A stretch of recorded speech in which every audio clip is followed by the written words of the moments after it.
My guest today was a highly successful business owner who was drowning in the demands of her fast-paced life when it all came crashing down. Helena Cho says it was one of the best things that ever happened to her. She's here today to tell us why. Helena, thanks so much for joining us. Thank you. Before we get to the best thing, which doesn't sound like the best thing, just tell me about the business you and your husband were running. Well, I was 26 years old. I started a company, and it became a very successful company, and it was a clothing manufacturing company. And we used to do all the high ends of United States brands. And it was the crash of 2008 that really just decimated your business, Yes, wasn't it? So what happened? Really, it was unexpected, and something just crashed down, and I had all the clients just cancel all the orders from that 2008 market crash. And so department store was canceling orders. So I was losing tremendous amount of money each week. And so it just really tumbled just like that. So you went from being hugely successful, incredibly busy, to almost nothing happening, and you were facing bankruptcy. Yes. So how did that impact you and your family? Tremendously, I think. Well, I married a non-believer, so it was really harder on my husband. And on top of that, without us knowing all these things that's happening, he's already bad as it is, but I also had trauma with my 3 children, all being sick diagnosed with social disorder. And then on top of that, my son lost 45% of his hearing, so it's virtually deaf.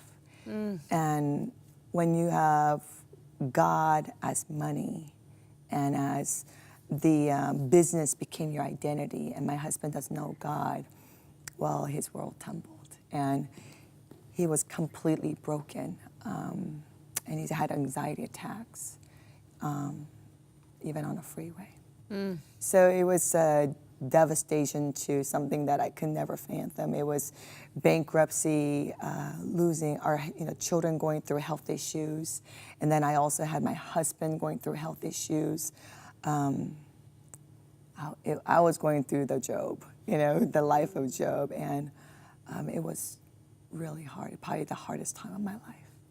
And you were a person of faith, you believed in God.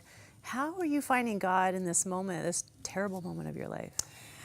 And I think that's where I believe is so God, because I was so, I had a very big company. I was loved by society.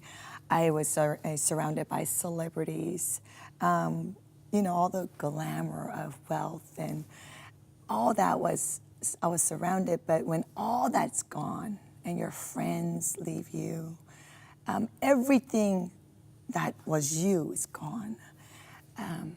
So it brings me to my knees. And that's probably the biggest blessing, because I didn't have a wealthy parent. I didn't have a wealthy uncle. I didn't have any person that I could lean on or rely on or depend on. I was forced to be on my knees and look up to God, and only God, because that was the only answer I had. And I have to say that probably was the greatest blessing, that I was able to get on my knees on that moment and seek help from God. And it showed you something too about your previous faith journey. You believed in God, but that level of dependence and relationship, the business and the busyness was crowding that out, wasn't it? Yes, and it's so funny because I'm a 4th-generation Christian, and I did everything as a Christian. I went to church, I funded global ministry, I served, I did everything in the eyes of a Christian, that I looked good as a Christian. But until the bankruptcy, I didn't know that I was not really an authentic Christ follower. What does that mean, you're not an authentic Christ follower? And that's what I realized, what that really means. I think as my wealth grew and my respect in society and everything grew, my arrogance also grew tremendously. And arrogance not only to front of people, but my own arrogance relying on my money, and my money became my God. And although I'm funding ministry and things like that, but I start not tithing properly because I figured the portion that I give is bigger than most. I justified it. And there's a lot of things that I realized how I cheated God, not really realizing that I was cheating God.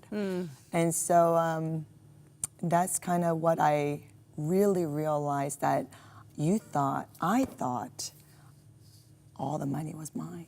And I'm being generous to being all these people. And after the bankruptcy, I realized God trusted those money to manage it well. And it's God's money that I didn't manage well. No matter how much money we have or don't have, that is a lesson we probably all need to remember. We're going to talk about how this was the best thing that ever happened to you, how it set you on a new path in just a moment.